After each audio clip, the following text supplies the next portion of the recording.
Vi kan väl ta upp dem en och en, tänkte jag. Det är ju internationella kvinnodagen idag, så vi kan väl börja med den kvinnliga gästen. Hon har, håll i nu, hon har 89 medaljer ifrån internationella mästerskap, om jag har räknat rätt. 46 guld, 32 silver och 11 brons. En varm applåd till Sara Sjöström.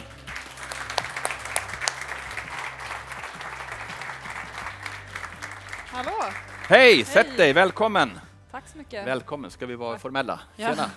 Absolut. Räknade jag rätt? Var det 89 stycken? Ja, men jag har hört att det är något sånt, ja. Jag har hört att det är något sånt. Ja. Nej, men det är så kul, för att i början av min karriär var jag känd för att jag kom 4 hela tiden. Ja. Så det känns häftigt att höra de siffrorna nu. Bra. Välkommen hit. Ska vi ta upp vår andra gäst också på en gång? Det är väl lika bra, som precis som du har vunnit ett olympiskt guld. Ja, han har vunnit alla titlar som går att vinna. I den kanske mest tekniskt komplicerade friidrottsgrenen så har han nått en helt egen nivå. Han har krossat världsrekordet, gör det gång på gång. Vi pratar om stavhopparen Armando Duplantis. Välkommen du också. Jag tänker prata svenska med dig. Är det fine? Ja, jag tror att det är okej. Men kanske jag måste blanda lite svengelska. Om det är bra med er. Ja, det är lite tuff ibland. Du får blanda. Ni är fine med lite engelska emellanåt, eller hur? Om det blir längre resonemang. Kul. Välkomna hit. Kul att prata med er. Sara, om jag börjar med dig. Nu stod jag och pratade lite om talang inledningsvis. Om man pratar om prestation och talang. Och så. Vad är talang för dig? Vad lägger du in i det begreppet? Oj, alltså jag tyckte du höll en väldigt bra föreläsning här om det. Men det är som du sa också, där att det är de som har lyckats bra som kanske är dåligast på att förklara också. Jag frågar fel personer på podiet, det är det du säger. Ja, precis. Man har ju haft sina motgångar också, även om det inte... Alltså, det man har lärt sig är att det ofta glöms bort ganska fort. Jag har haft ganska många motgångar på vägen och så. Och det är klart man kan prata om talang och sådär hela tiden, men det är så många faktorer som du nämnde. Ibland är det... Alltså det är bra samarbete måste man ha. Du kan vara hur bra talang som helst, men har du inte rätt coach och rätt team omkring dig så spelar det ingen roll. Men du vann ju ditt första internationella seniorguld när du var 14 år. Vi får backa till 2008, 15 år sedan, nästan på dagen, va? Inte det? Det var i mars, tror jag. Det stämmer. Ja, så du har hängt i ett tag. Men visste du liksom redan då, för då hade du varit bra i ett par år innan det också, visste du redan då att du skulle bli bäst i världen? Liksom? Ja, men det visste jag nog. Men inte så snabbt. Men jag var ganska bestämd och hade väl en känsla att jag ville bevisa någonting också. För att jag kom ofta 2:a eller 3:a på ungdomstävlingar och så i början. På ungdoms-SM och sådär. Så jag kände väl, nu ska jag visa liksom vem som är bäst i min ålder i Sverige. Så. Men det gick ganska fort. För helt plötsligt så började jag slå svenska juniorrekord. Då visste jag inte ens vad svenska juniorrekord var. Så jag var väl ganska omedveten om vilken nivå jag var på i början på ett sätt. Jag var mer så här, kollade mer på mina närmsta konkurrenter, att jag ville vinna och så.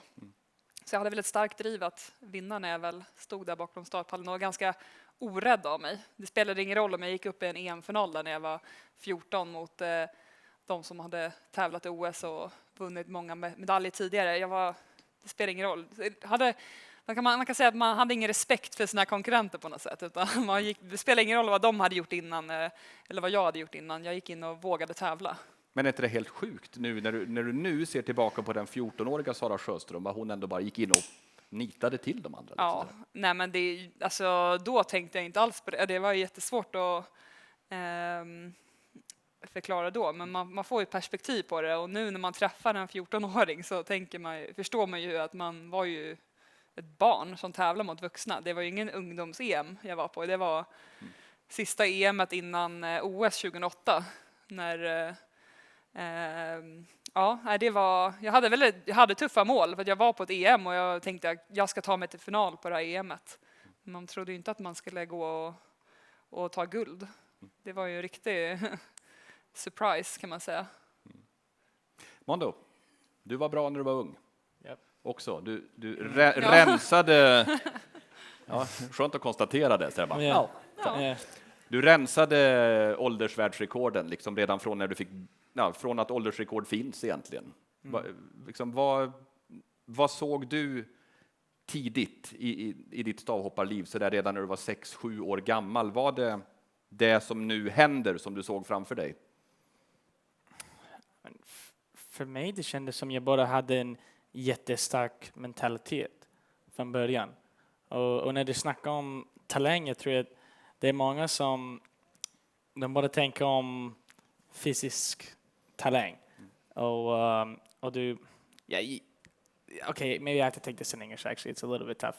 But I feel like maybe that's a little bit of a misconception, especially in sports, because, you know, in the beginning when you look at somebody like me and Sarah, it's pretty hard to not talk. I mean, we're very talented people, and we're very talented in our sport. And to be that good at that young of an age, we're obviously going to be a lot more underdeveloped than the people that we're competing against. So it's not like physically we're very much more than what they are to be competing against them and to be winning. I think it's a lot of it is it's so mental. Sports is so very, very mental, and I think when you see the people that are really good, even from a young age, or I guess anybody that's good at anything at any age, you really have to be really, really strong.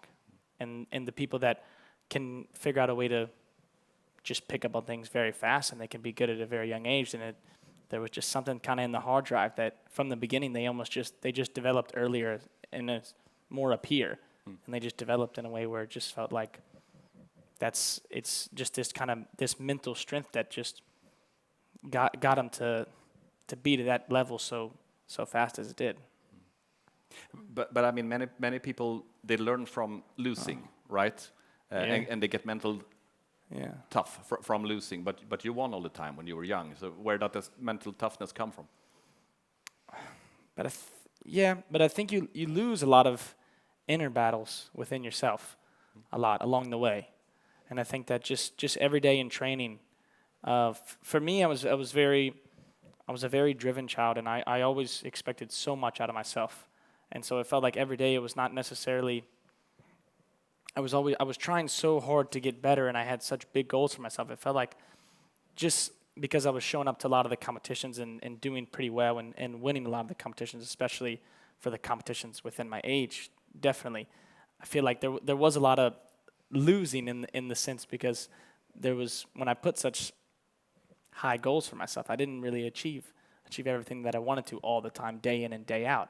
So I think that the losing, it didn't necessarily always happen on the competition, and when the show was on, a lot of it is behind the scenes, and that's kind of what also toughens you up rather than just the losing that everybody else sees. Jag vet att du har haft en lite annorlunda höst och planerat den lite på ett annat sätt mot vad du brukar. Kan du berätta om det? Ja, precis. Vi flyttade i somras till hus, så det var ganska mycket jobb med det. Men sen var det också min mest intensiva sommar tävlingsmässigt. Vi har ju aldrig någonsin haft 2 mästerskap på en sommar. Det var ju ganska många mästerskap som sköts upp på grund av pandemin. Så vi hade både EM och VM i somras. Så jag kände att jag var väldigt trött och behövde en liten break. Så jag tog en liten tävlingspaus under hösten och valde att stå över världscupen och sådär.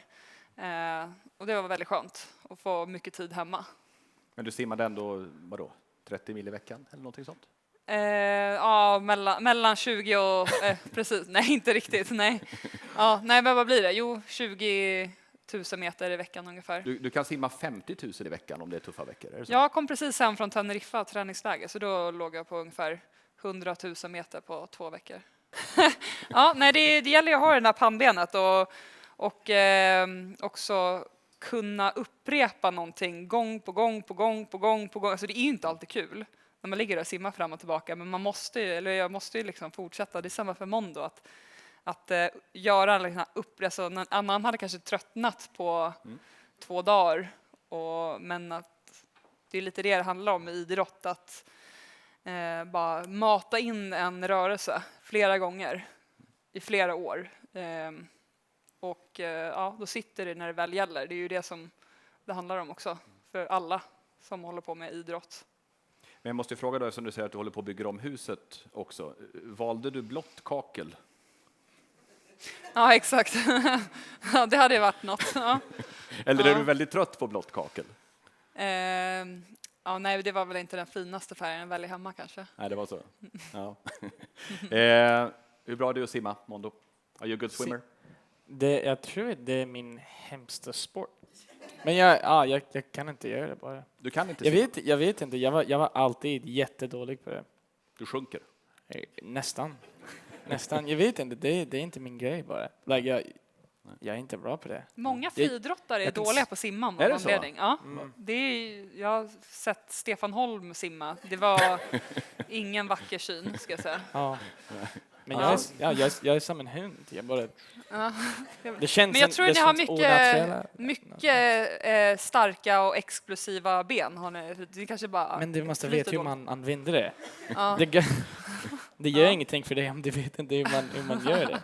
Det kan vara hur stark som helst. Men Du kanske skulle vara bättre på simhopp eller något sånt. kanske det. Vilken är din andra sport då? Du får välja en förutom liksom friidrott och så. What's your second sport? Jag gillar att spela golf. Mm.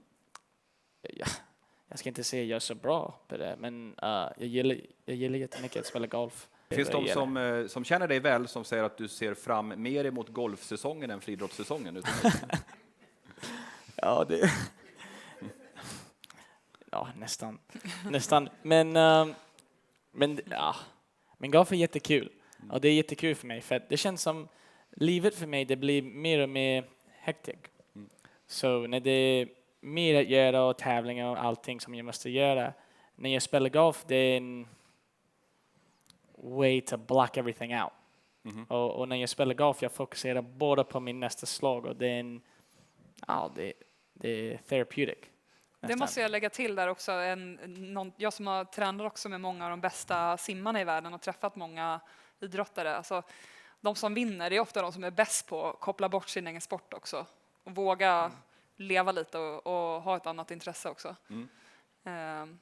Men Så det- kan du gå in i golfen? Golfen kanske ska bli nästa grej för mig också då. Ska jag hänga på det i sommar? Ja, men det låter som att ni kan lära lite av varandra då, efter han verkar ha lite problem med simtekniken, Mondo. Också. Ja, precis. Ja, vi får byta där. Men kan du gå in i golfen och slappna av, eller blir du liksom prestationsinriktad där också? Jag tar det ganska seriöst. För mig. Men det är vad jag gillar. Men för mig det är kul. Det är kul att ta min egen score och försöka vara bättre och bättre varje gång som jag är det. Det är vad jag gillar. Och det är vad jag gillar med sport och med golf och en individual sport som det är både sig själv och det måste göra bara sig själv bättre. Så det är inte bara messing around and just hitting balls. No, I take it pretty serious. Vilken är din andra sport? Och jag önskar att jag inte skulle få den frågan. Jag är ganska dålig på de flesta sporter. Nej. Men min fästman håller på med fäktning så jag har testat det en gång och det är superkul. Annars har jag Är det klättrat så? lite Ja. för inte längre så mycket men ja. Jag har Sabel höll han på med, visst Ja, var det så precis. Johan? Ja, just det. Ja. Ja. Är du vass med en sabel alltså? Är det så? Nej, jag skulle Nej. inte säga att jag är ganska dålig på men jag tycker det är väldigt kul. Okej. Och när jag testar jag testar kanske 3 gånger men det är superkul. Men annars är det på somrarna när jag inte, och nu när jag var ledig så blir det ju lite mer löpning. Men så det kanske hade varit friidrott om jag inte hade hållit på med simning. Det är lite spännande då att du nämner löpning, för det som vi spelar in här och nu, det kommer ju paketeras ihop och skickas ut till väldigt många som ska springa Göteborgsvarvet. Och det är ju en halvmaraton. Så då tänker jag så här, många av dem är otroligt tävlingsinriktade, competitive people. Och om ni som liksom vet vad det handlar om vi pratar om prestation, att lyckas med mål man sätter upp och så där. Vad, Sara, vill du skicka med till liksom folk som verkligen vill förbättra sig i ett tävlingssammanhang? Ja, vad ska man göra? Bra förberedelser och ja, det är väl det. Bra, alltså, det beror ju på vad man har. Man kanske har. Alla är ju inte elitidrottare på hög nivå heller, så att det gäller väl att hålla sig till sina rutiner så gott man kan och så. Men om man har barn och så där så kanske det är svårare. Men träna på morgnarna är bra tips om man har jobb på dagarna som många kanske har som satsar på Göteborgsvarvet, tänker jag. Men det är svårt. Vad är det längsta du har sprungit? I somras gjorde jag en swimrun. Och då simmar man och springer. Och det var ju totalt 15 kilometer. Men jag körde halva Lidingöloppet i sommar också, det är också 15. Okay. Men har du simmat längre i sträck än vad du har sprungit i sträck? Nej. Nej, inte vet jag. Det är svinjobbigt att simma länge i sträck. Men jag har kört 10 000 meter, men då var jag typ 12 år. Det hade jag aldrig orkat idag. Jag springer 400 meter för uppvärmning. Ja. Och det är det längsta som jag gör. Ett helt varv. Ja, Ett helt varv. det var det. Och sen min längsta Imponerande. sprint session är 150 meter. Jag tror det var ärovarvet, alltså 400 meter. Ja, det är en Ja. lap. Ja. Precis. ett lap. Det är när du har Ja. vunnit och springer runt där. Ja, det är bara det. Lätt. Enda gången man har energi att Ja. springa ett helt varv. Vad vill du skicka med dem då, till de som liksom är på en lägre nivå såklart, men fortfarande sätter upp mål och vill lyckas och slå en tid till exempel och så där? Ja, men jag tror att alla måste sätta ditt egen mål. Och it's tough to do, but you really have to figure out why you do something, because people do things for completely different reasons, whether you want to be the best at something or whether you really enjoy it or what you enjoy about it. And for me, there's some things that I just enjoy because I enjoy doing it or talking to people, whatever it may be. But when I'm doing a sport, the thing that I enjoy is trying to get the most out of myself. And for some people, that's not really the case. Some people don't want to push themselves in that way. They think that's just a little bit stressful, and they don't like that kind of pressure and putting too much expectations on themselves. So everybody really has a lot of different feelings when it comes to that and setting their own goals. And so I think you have to be, it's a really personal thing. And I think you really just have to figure out why you're doing whatever you're doing. And I think you set your goal really just based on that. Because if you want to get the best out of yourself, then I think that you need to really try to shoot for the stars and try to push yourself as hard as you can. But if that's not why you're doing it and that's not why you like something, then I don't really think that kind of mentality is necessary. Because I think at the end of the day, you have to like and you have to enjoy what you're doing to be able to for it to be worth it, whatever you're doing. So if you're just trying to have fun, then have fun with it. And if the fun is the competition and the fun is trying to be the best at something, then you attack it from a completely different approach. But it's really personal, and everybody has their own different internal drives and reasons for doing what they do. Man behöver inte heller ta det på så jäkla stort allvar varje gång man ska tävla. Det kan ju gå riktigt bra ändå. Det kanske då det går bra många gånger också, när man slappnar av lite mer. Nej, men det är för några år sedan jag var på världscupen. Jag hade tävlat typ varje dag i 3 veckor och var helt slut. Och jag bara, nej, jag orkar inte. Så jag liksom kopplade bort typ en dag tidigare. Bara tog ett glas vin med en kompis och bara tog det lite lugnt. Och så nästa dag slog jag världskod. Bara sådär? På 200 meter frisim som inte ens är min gren. Jag bara så här... Jag var i chock. Liksom. Det kom från ingenstans. Så ibland så kan man bara slappna av lite och liksom... Ja, om man har gjort förberedelserna, du har gjort träningen och så, då kommer det gå bra. Och sen om du inte har förberett det kan ju också hända att man kanske inte har gjort den träningen som man hade tänkt att man vill göra och går och är besviken över att man inte har gjort det. Det går inte att göra någonting åt saken då. Det är bara ställa sig på startlinjen och hoppas på det bästa. Det gör jag ganska ofta på tävlingar. Så att man bara, vi får se. Och det går ju bra ibland. Liksom. Och ibland kanske man tävlar och så inser man att jag hade inte gjort allt jättebra den här gången, men testa nästa. Så är det ju i livet.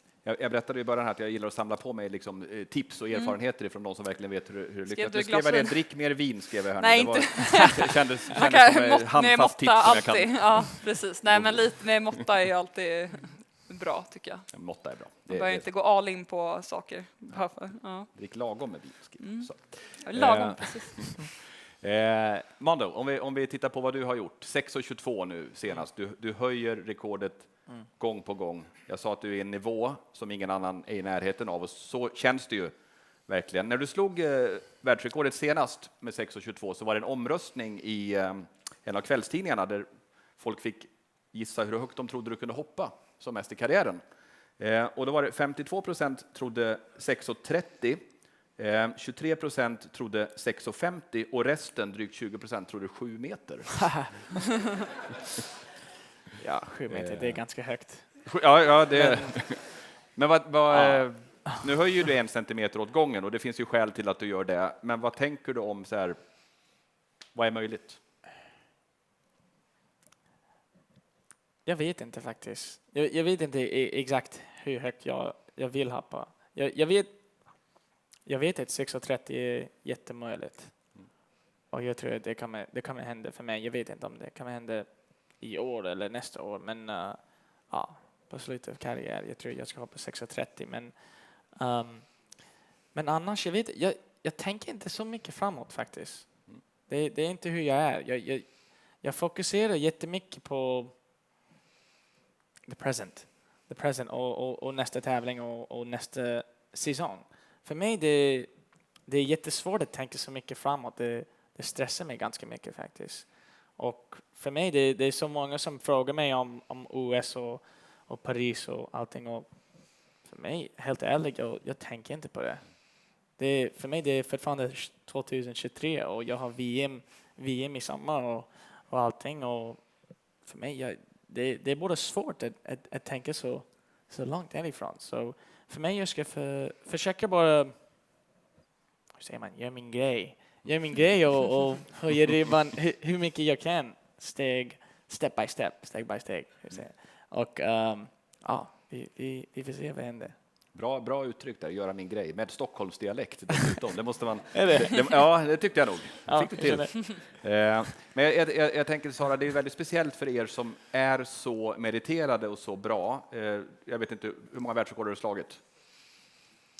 Ja, Typ, mellan tummen och pekfingret? 15 kanske. Ja, bara. Ja. Så. Och du är på väg dit också. Så vad jag vill komma är, om man pratar om prestation, är att publiken, de förväntar sig så otroligt mycket av er, att det blir guldmedaljer, att det blir rekord varenda gång ni tävlar. Det måste finnas någon jobbig bit i det också, att det krävs väldigt lite för att det ska bli ett misslyckande i publikens ögon. Förstår du vad jag menar? Ja. Eller du kanske inte känner så? Nej, men alltså, egentligen kan det vara en drivkraft, för att då blir det ju lite så här att men många gånger typ inför OS i Rio så fick jag ofta frågan, kommer du hantera den här pressen? Och det kändes som att förväntningarna var att jag inte skulle göra det ibland. Liksom. Så jag bara, men nu ska jag bevisa att det kommer gå att hantera den här pressen som jag hade på mig, och också bevisa mig själv att det går.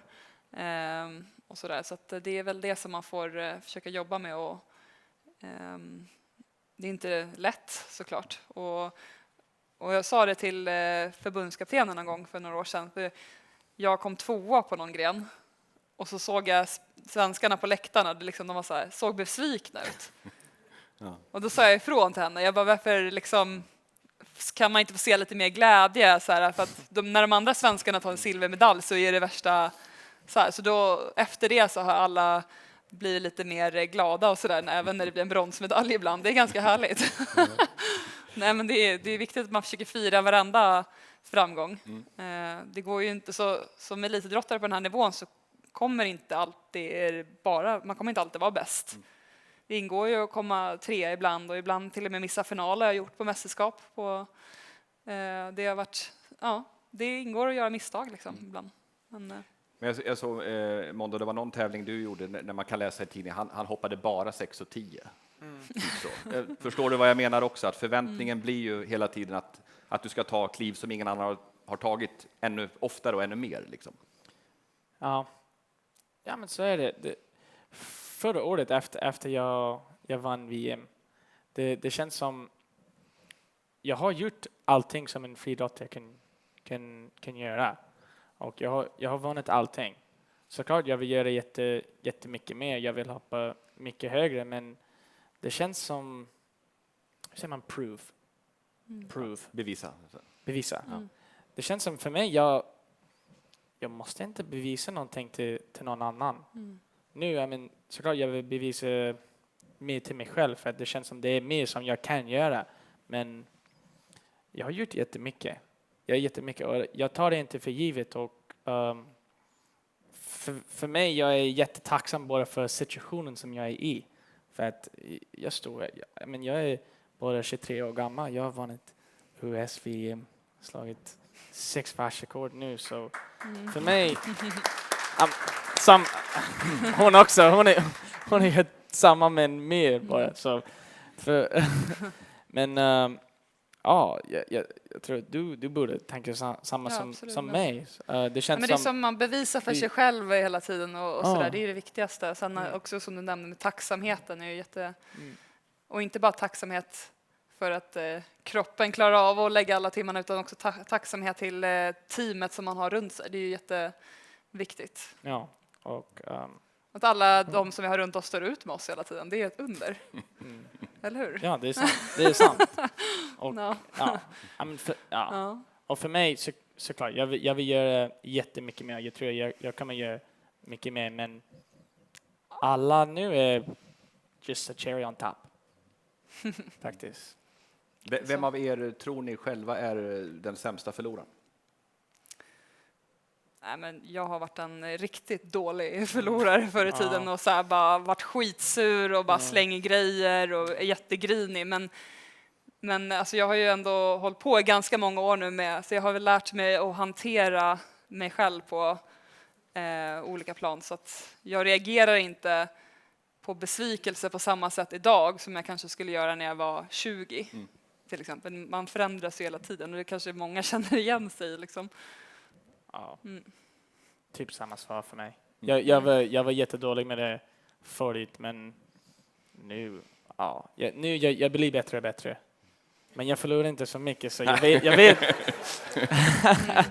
så jag vet faktiskt inte, men jag tror jag är bättre.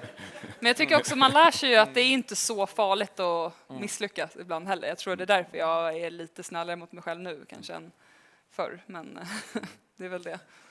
När Mondo hoppar så är det ju ofta fullt fokus på en friidrottsarena på liksom stavhoppet och på ett hopp och folk klappar och liksom det är totalt fokus. Kan du vara lite avundsjuk på det där ibland? För att så ser du inte ut i simningen. Nej, men det är kul. Jag var ju kolla på din tävling förra året.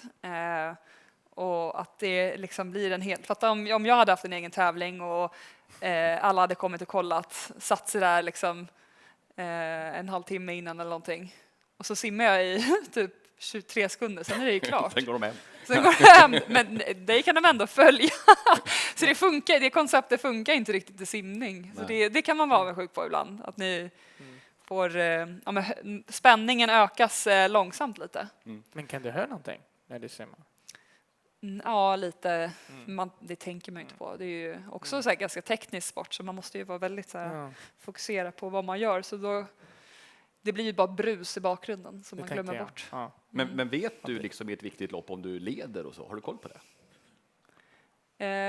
Nej, men jag är ganska dålig på att se det. Men det betyder du att jag är väldigt fokuserad på det jag själv gör. Ja. Men jag tänker så här, du känner när du simmar fort och då vet du att jag borde det rimligen ligga hyggligt långt fram i alla fall, eller? Ja, alltså precis. Att om man inte ser om man leder så leder man ofta. Alltså det är ju, för att om du ser ju om du ligger efter lättare. Och då ser du ju någons benspark framför dig. Men det kan ju vara att man leder, men det är ändå någon på bana 8 kanske eller någonting som är lite för. Och det är så små marginaler. Det var någon gång jag vann VM-guld på 50 fritt och hon som kom sist i finalen var en 10-del bakom typ. Alltså det är ju så här, en 10-del så lite.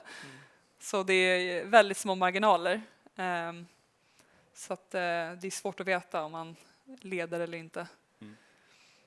Avslutningsvis, hörni, klockan springer iväg här. Det är superspännande att sitta och prata med er sådär. Men om man blickar framåt då, du kommer börja tävla i maj, debut i Los Angeles vet jag. Du ska åka tillbaka till USA nästa vecka. Du börjar tävla på lördag. Men om ni blickar framåt, sådär, vad är det största målet framöver för er bägge? I överskådlig planering liksom.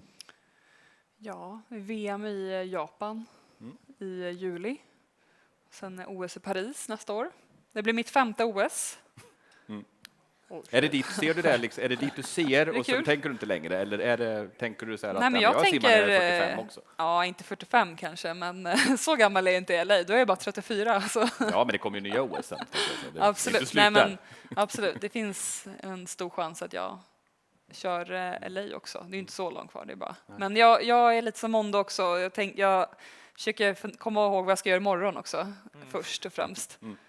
Så vad är planen imorgon? Så att jag är ganska mycket i nuet så också ibland. Men det är klart att man tänker lite OS och Men VM. är det liksom de stora medaljerna som motiverar dig? Eller är det att ha kul? Eller är det rekorden? Eller vad är det som liksom driver dig vidare? Jag har funderat mycket på vad som driver mig. Jag tror man har blivit lite besatt av sin sport på något sätt. Att hålla på med den. Nej, men det är väldigt kul och framförallt när jag är iväg på de här resorna och så som man får vara. När man är iväg på träningsläger och får träna i solen och så. simma Men 50 det mil i är veckan. absolut, ja, men man tränar hårt och pressar gränserna och sådär, men det är inte alltid det här att liksom vinna som är målet. För att man vet ju när man kommer hem så är livet som vanligt ändå. Det är inte så mycket som förändras, men det är, när jag väl står bakom startpallen kommer det ju vara så att jag vill vinna, men annars är det ganska avslappnat sådär. Men, Och samma fråga till dig då, Mondo, avslutningsvis. Vad är liksom hur långt fram blickar du liksom? Ja, men jag har VM i år i augusti eller någonting. Ja, augusti någonting. Eller någonting. Jag vet Ja, i sommar exakt, någon exakt inte. Men jag har flera tävlingar innan det, så ja, vad går Det- VM? i Budapest. Bra, snyggt. Jag vet det. Kul. Jag vet inte exakt när det är. Ja. Ni är där ofta, är ni inte det? Känns som att simning Ja. i Budapest ofta. Simning i Ungern är stort Ja, alltså. ja, Ja. men precis. Och Ja. Italien. Och det kan vara första gången för mig, så det blir jättekul, spännande och ja, jag vet inte. För mig, det känns som jag hade en bra och kort NMU-säsong och jag gjorde typ mitt mål och jag slog en till världsrekord. Och det är planen för utomhussäsongen, det är bara försöka höja ribban och fortsätta göra det och jag känner mig frisk och bara försöka vinna alla tävlingar som jag gör. Det är planen, att hoppa högt. Vinna VM, slå världsrekord några gånger och vinna alla tävlingar du ställer upp i. Ja, Ja, men Det låter bra med mig. det är väl rimliga slutord, tänker jag. Jag vill bara vara med och delta, kul. Nej, jag vill också vinna såklart. när man- Just det. Ja, Fantastiskt kul att prata med er och lyssna på er. Och framförallt tack så jättemycket för att ni kom och tog er tid. Tackar.